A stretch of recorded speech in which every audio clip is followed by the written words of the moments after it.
to first of all ask you about some early experiences of yours that I've read about. You became quite sensitive to the issue of prejudice many years ago as a child when you were growing up in Florida, I believe. Right. What was so meaningful about that? What did you find happening? Well, I moved from a small town in New Jersey to. I think that can just be unplugged, can't it? Isn't there an unplug there? Just take the wire off. Wouldn't it do? Get the shot back again. As you were saying, you were a young child and you moved to Florida. Was that correct? I moved to Florida from a very rural town in New Jersey, and I suppose I was about 9 or 10. And so I really hadn't known very much about prejudices of any kind. But in Florida, in those days, the black people were moved to the back of the bus, and there were separate waiting rooms and drinking fountains and all that sort of thing. And I remember particularly the bus business seemed very peculiar to me. I wouldn't say that lightning struck me, or I didn't say, well, this is unconstitutional, but it just seemed very stupid and very unkind to stop a bus and make a black person move to the back just because a white one happened to be in front. So I thought that was really quite unfair. And then also, it was near Miami Beach, and there were sections of Miami Beach which were very Jewish, and a lot of hotels had signs on saying no Jews allowed, or restricted, which meant no Jews allowed. And I thought that seemed pretty stupid. I say stupid, you'd think I might have felt something stronger than that, but I mean, it just was quite bewildering to me and seemed very, very unfair. So those were my first events about prejudice, and I felt very strongly about them. And then, of course, eventually, then when I became involved with the disabled, I sort of transferred that horror of the Jews and the blacks to the disabled because they were suffering a lot of prejudice too. And in those days when you were a young person, we didn't do very much at all for people with disabilities, did we? No, really, not. No, very, very little. There were things done after the Second World War because disabled people came back from that war. Not very many disabled people ordinarily came back from wars because there were no antibiotics and they usually died of infections. But other than that, there were some, after all, dramatic instances. There was Helen Keller and there was Franklin Roosevelt and so on. But in general, there was non-attention to people with disability. And for instance, where I went to medical school in Virginia, we sent people to a place called the Home for the Incurables if they were disabled. And we had no rehabilitation at all there. And there was no rehabilitation at the University of Virginia until relatively recently. So it's been a very, very slow process. And the general psychological intent was to try not to pay attention to it. Disabled people, I don't know whether it's really prejudice against the disabled, but people preferred not dealing with it. They just didn't want to deal with it. They were distressed by it. These were events that could happen to them. They repressed it. I don't know that they didn't like disabled people, but anyway, they did. They certainly were very non-helpful. Well, even Roosevelt. Okay.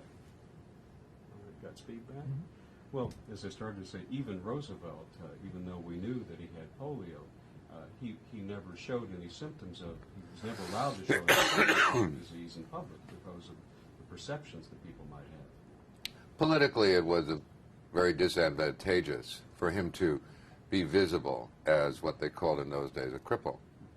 And of course, around the house all day, he was in a wheelchair. So people who went to see him and his family and everybody did see him as someone who was disabled. But as far as the general public is concerned, he politically found it to be an advantage to not demonstrate that he was disabled.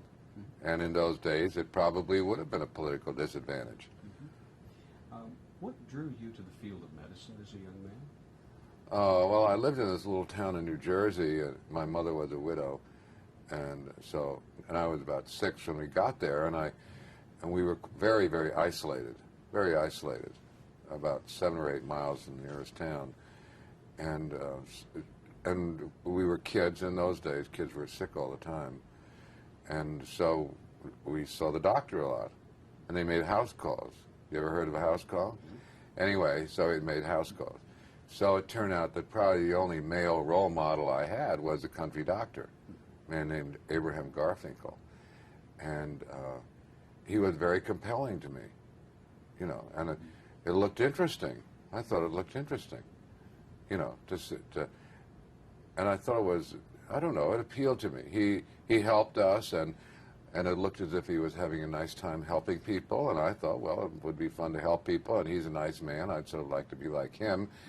And he was very interesting. I mean, when I had pneumonia, for instance, you go through a crisis, and either you live or you die at that crisis moment. And during that time, he came and sat on my bed all night long. Wow. All night long, waiting for the crisis. And at the crisis, you either live or die. Now, what he would have done, I don't really know. But anyway, he was a very humane, interesting man. And I didn't really have other male role models. You obviously had a good one then. I thought he was pretty good, yes. I thought he did a lot of good. You went to medical school at the University of Virginia? Yes, in Charlottesville. Mm-hmm. What drew you to the field of rehabilitation medicine? Well, first of all, practically speaking, I found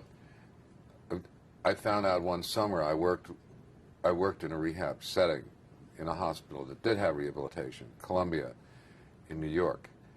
And so I saw that something could be done for the disabled. It didn't enthrall me. I mean, it wasn't a terribly interesting place, but I did see that it could be done.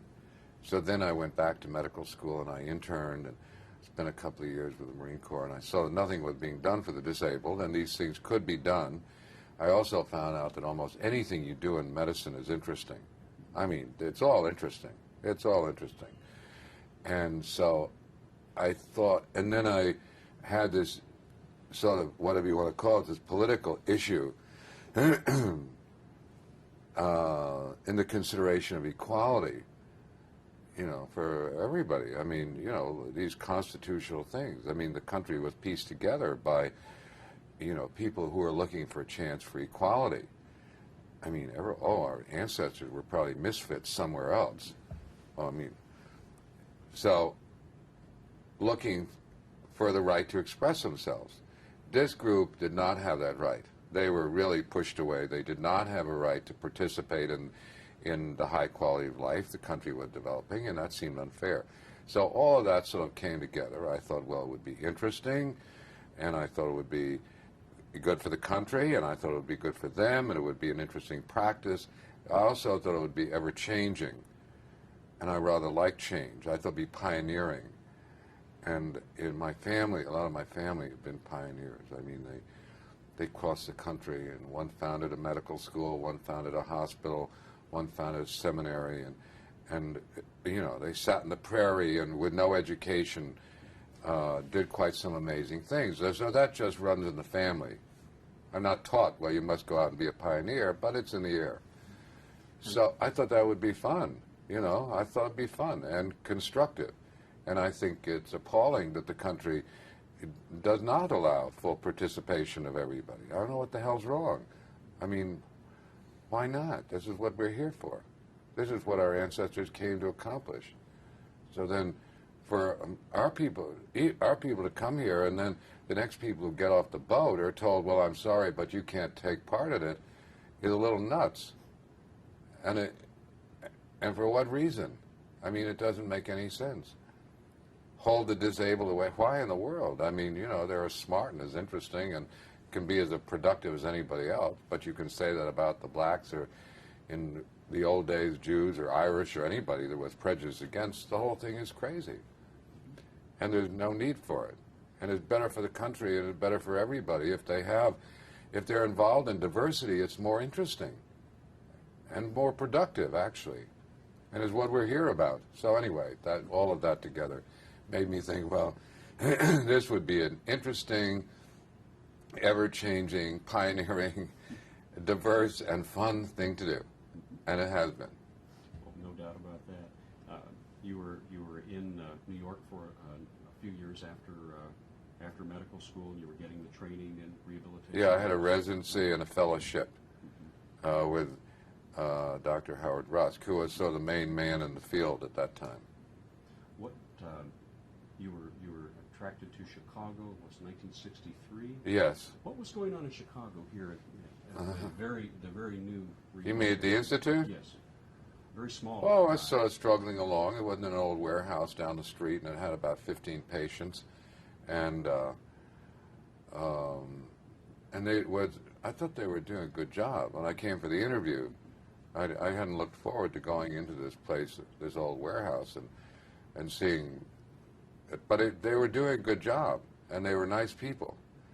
And so when I came for the interview, I was impressed by that. And again, I think it was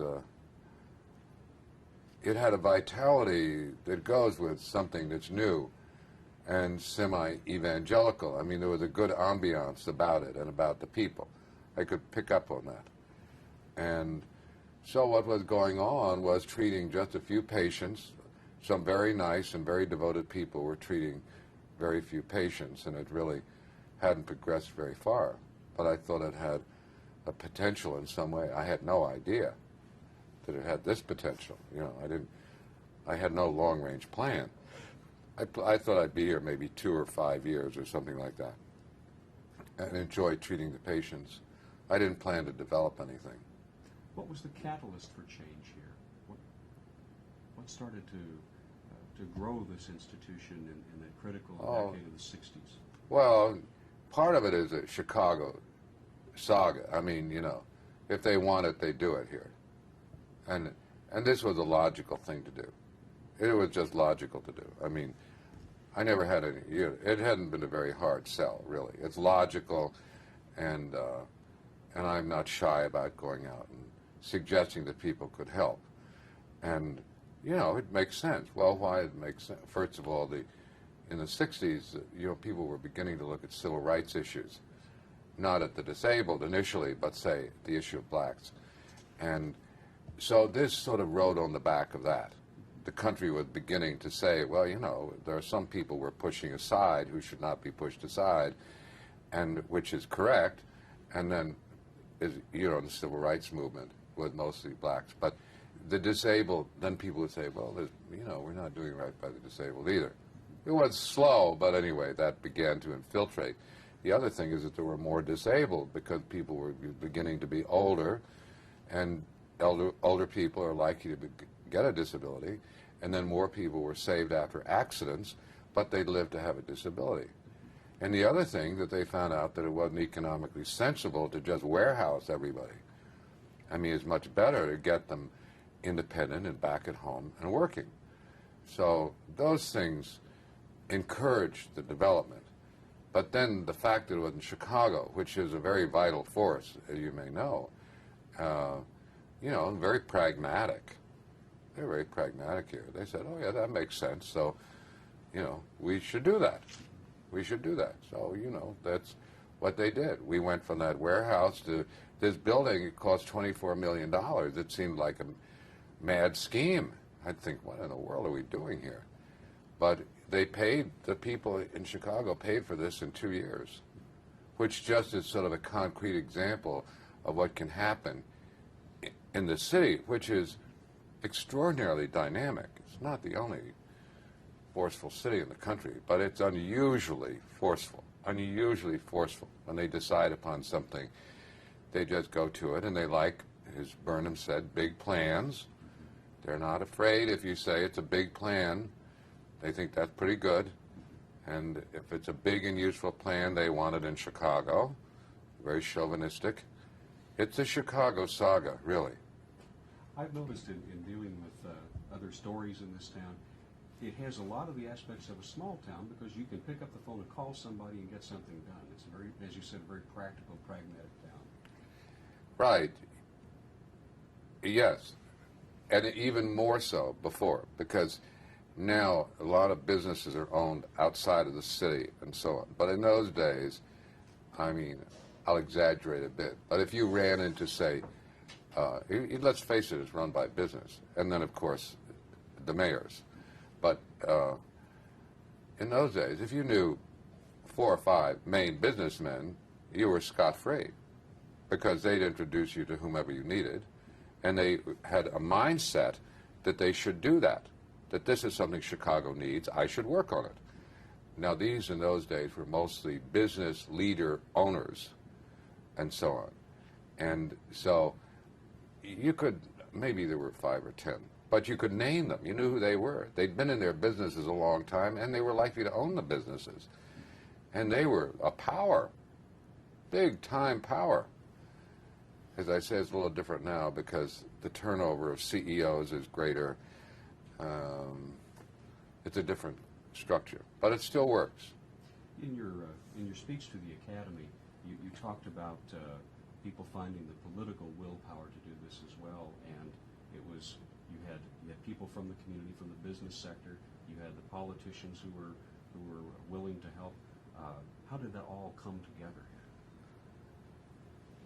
How did it come together? I don't know. I guess I just was pushy, and also I had a board, a very important, useful, dynamic board, who were a link to a lot of these people, and as I say, they're very logical. I mean, I can't remember how I met the first Mayor Daley, who was fantastic about this place. He was fantastic, and I was 33 years old. I don't know why he even let me in the door. But, I mean, he was perfectly wonderful.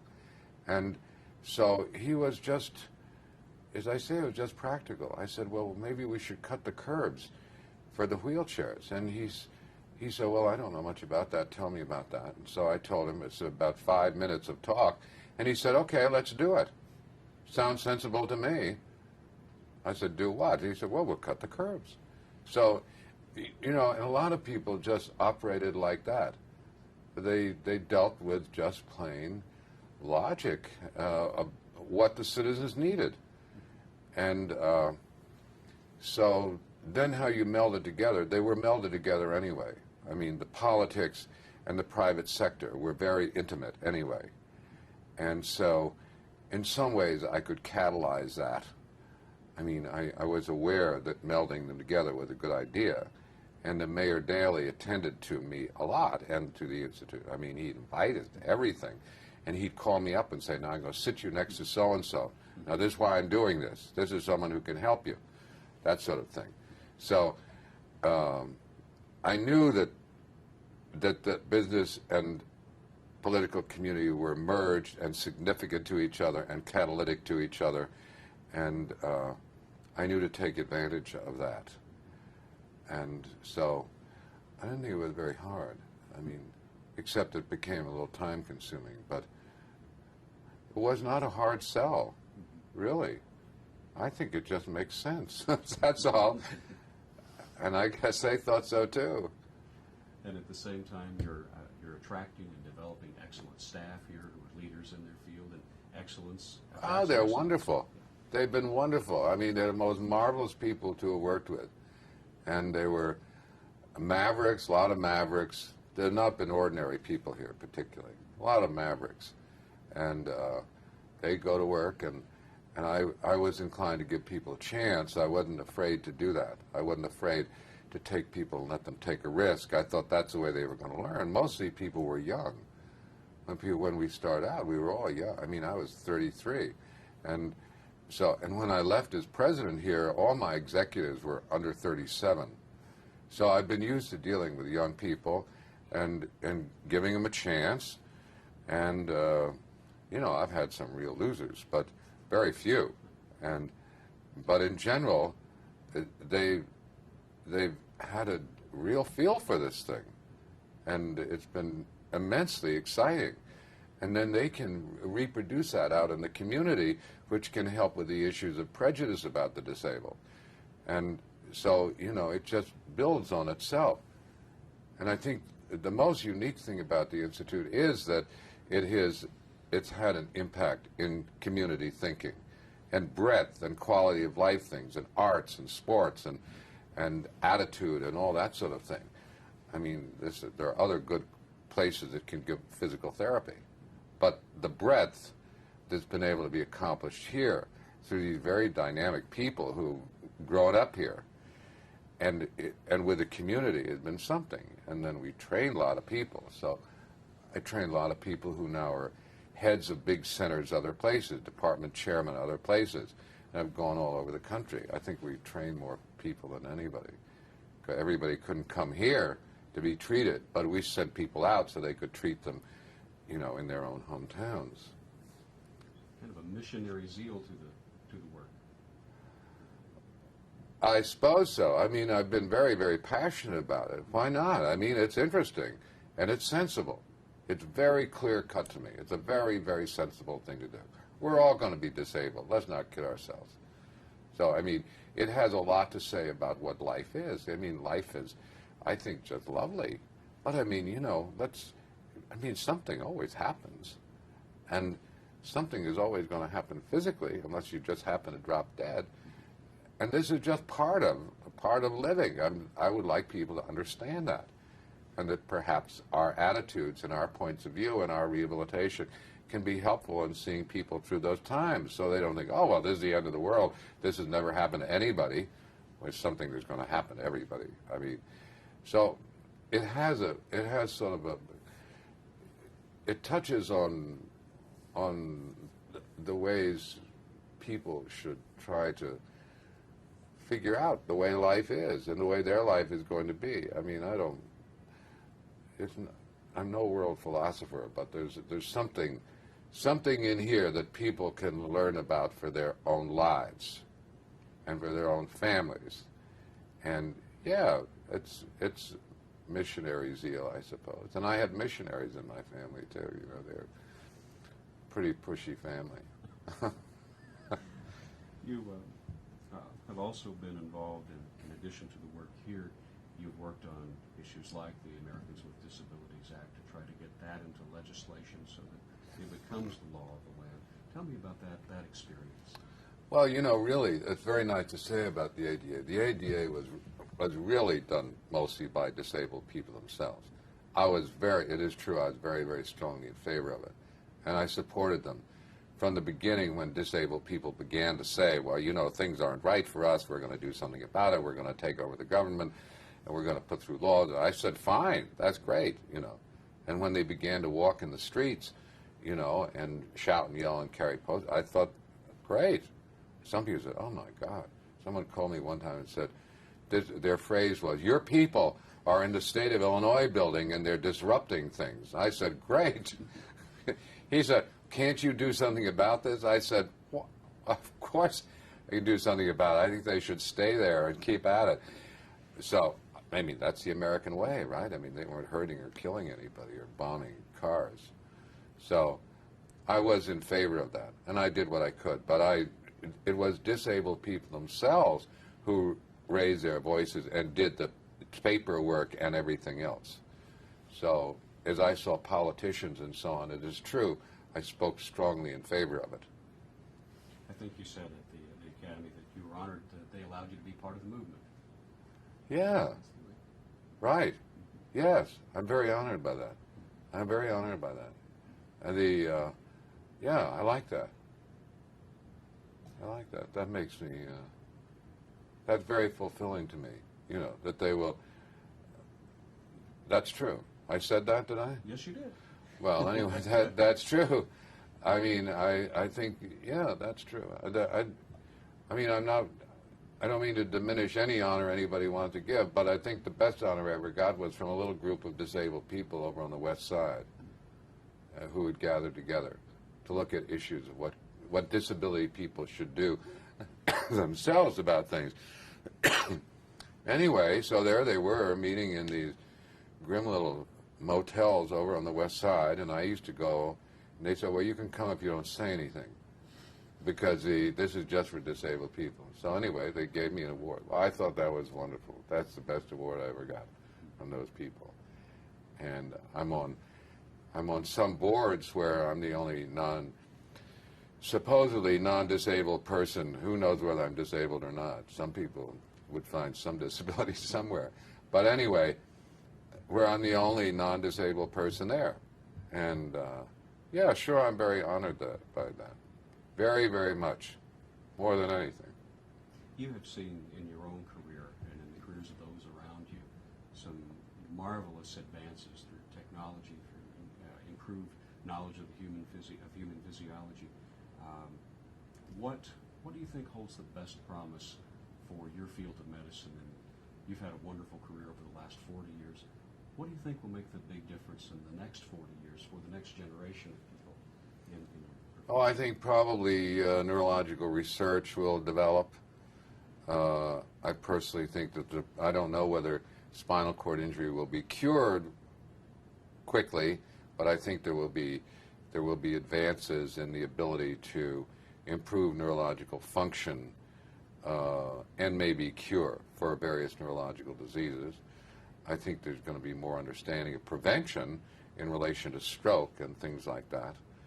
And there may be vaccines for some neurological diseases and so on. I think the rehabilitation itself will be improved, and I would like to think that people's attitude about disabled people in the community will be improved. You know, it's a relative thing, so it's not, that wouldn't be just something that would occur in my field. But I mean, you know, if you're in a wheelchair and you live in a town where everybody hates everybody in a wheelchair and turns their back on you, you know, you're pretty crippled by that. If you live someplace where everybody pays no attention and they make it so you can get in and out of the restaurants and the theaters and wherever you want to go, and if they are inclined to give you a job and help you make a living and accept you in society, you know, you're not really very disabled at all. You're just part of it. So I think that those changes will have a big effect on the way people still with an impairment, say in a wheelchair or with a limp or whatever it may be. I think that society is going to allow those things to be diminished in importance. And I think that will proceed. I would like to think that is going to proceed. And more disabled people will be in the workplace. The worst thing is that the disabled people are not working. I mean, you know, only 30% are at work. That's really a failure. That is a big-time failure on our part and society's part. And there's a big failure to not have the technology, computers and things like that, transferred so that disabled people can make the links to the jobs through the technology, and also have the technology at home, special wheelchairs and things like that. That link between disabled people and technology is a big gap. That's a big gap. And they're not getting to work is a big gap. And both the private and the political sector has really got to do more in that. That's got to be a big thrust, because jobs are nice, because it's nice to have money, you know, nice to have an income. But also, you know, in this country, a lot of self-esteem comes out of working. You know, everybody thinks there might be a day where they didn't want to work, but basically, a lot of our identity is tied in with the workplace. And you meet people there, and you can feel that you can relate to people by going out to work. Or if you can't relate well, you can learn how you could relate better. I mean, it's a big deal to have a job. So this is a terrible, terrible thing that both the political and the private sector have not pulled together to have more people going to work. Now, this mayor is extremely interested in this. I mean, this mayor is fantastic about that, about the job issue, and is really working on this. And I'm very hopeful that the private sector is going to do this as well. And I think the commercial club, which is CEOs and chairmen and so on, through the Metropolis Project, can and should have a very big force in this. You know, they're dealing with jobs, transportation, schools, and housing, all big issues to the disabled. So if they can include the disabled in these considerations in this project in the commercial club, and if the leader, and if the Mayor Daley, who really gets this, he really understands this, I would think Chicago has a chance to be in the front line relative to getting disabled people employed. as they have done in a lot of ways. And this is all part of the Chicago 2020 plan, Right. Metropolis 2020. Right. It should be. It should be a big dynamic part of it. And the business community would get a lot of when I mention it to them, and of course they have a lot of priorities, but this is not just a health issue. This is a political, societal, humanity issue. And so, and the other thing is, would be very creditable. It needs to be addressed not only from the political, but the commercial, and really at the individual level to move this issue forward. The individuals, the business, this is a business community. The business people individually can get this done. They can get it done.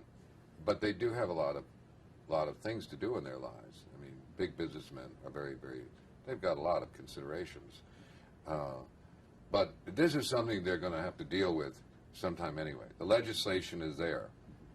And actually, one of my points is that being proactive will, in the end, save them a lot of trouble, because it's going to save the federal government or somebody coming in and looking around and saying, look, I mean, you're really fouling up here. We're going to take, we're going to take some action against you. Being proactive about it will be very good insurance for them. And why not? They can do it. They figure out how to do it. I know that you have other appointments that you need to move on to in a little bit. I want to ask you, I want to close by asking you, you've had so many wonderful experiences and touched so many lives through your work. What has been the most satisfying accomplishment of your career? Well, the most satisfying part of my career was when I treated patients. I mean, those years were the most satisfying. I mean, it's not that I haven't liked it all, but I mean, I spent a long time having lots and lots of patients, and I mean, I have 30 or 40 patients at a time. I mean, tending now might have 15, but I mean, I was single and I was working with. This is what I did, and so that was the most fulfilling, because that's where I learned the most. I learned from those patients. I mean, they taught me. I'm sure they did more for me than I ever did for them. But I mean, that's where I learned then how we should move ahead. This institution is built on ideas, not entirely on me, but I mean, it's based on ideas that I got from those patients. I could see what they needed, and they were willing to say that. So the most fulfilling part was those years, maybe 15 years, where I had a very large patient population. As far as the fact that it's become big and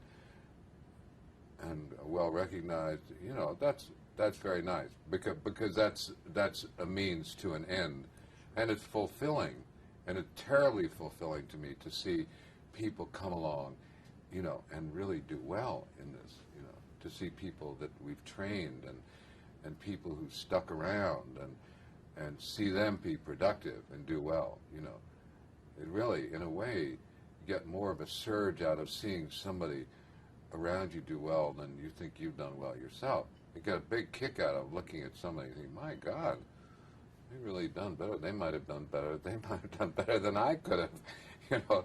At first it's a shock, but once you get used to it, it's fantastically fulfilling. Those are the things I think.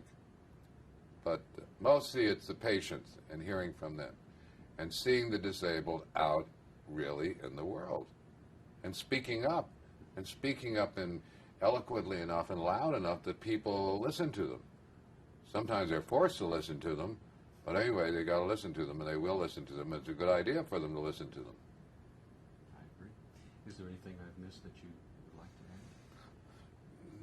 No, not really. I mean, I think no. I think I have a lot of gratitude for the people that have helped. I mean, who's had a more interesting career? Ever changing, ever interesting, filled with interesting people, much more than as a kid I would ever have imagined.